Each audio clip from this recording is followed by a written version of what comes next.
दोस्ती का भ्रम सिर्फ वो लोग रख सकते हैं जिनके वजूद में समंदर जितना दिल हो।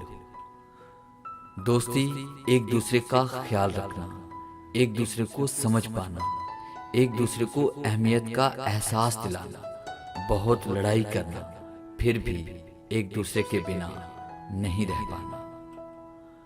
जो आसानी से मिले वो है धोखा, जो मुश्किल से मिले वो है इज्जत, जो दिल से मिले वो है प्यार, और जो नसीब से मिले वो है दोस्त।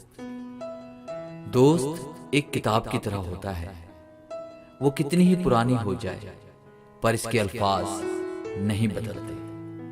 कभी याद आए तो वर्क पलट कर देखना, हम कल जैसे थे आज भी वैसे हैं। सितारे और दोस्त एक जैसे होते हैं, चाहे कितने ही तवील फासले पर उनकी रोशनी आप तक पहुंचती रहती है।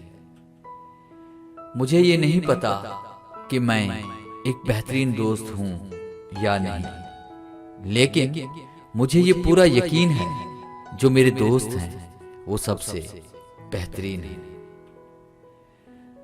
शेख सादी रहमतुल्लाह अलैह कहते हैं कि दोस्ती का रिश्ता बहुत बेहतर है रिश्तेदारी से, क्योंकि रिश्तेदारों से खून का रिश्ता होता है, लेकिन दोस्तों से रिश्ता दिल का होता है, और दिल सारे जिस्म को खून मुहैया करता है। कई दोस्त खूनी रिश्तों से भी बढ़कर होते हैं, हम उनसे दिल की हर बात करते हैं जो अपने घर वालों से भी नहीं करते।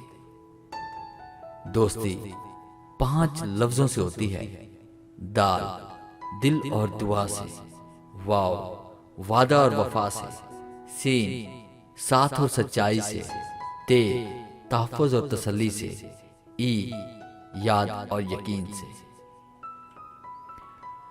दोस्तों को घड़ी की सुइयों की तरह होना चाहिए, छोटी, बड़ी, सुस्त, तेज, लेकिन जब किसी के 12 बजने वाले हों तो सब एक साथ खड़े हों। क्या फर्क है प्यार और दोस्ती में, रहते तो दोनों दिल में ही हैं, लेकिन बस फर्क इतना है, बरसों बाद मिलने पर मोहब्बत नजर चुरा लेती है, जबकि दोस्त सीने से लगा लेता है। सच्चे दोस्त की निशानी ये है कि वो आपको कभी भी किसी के साथ शेयर नहीं करता,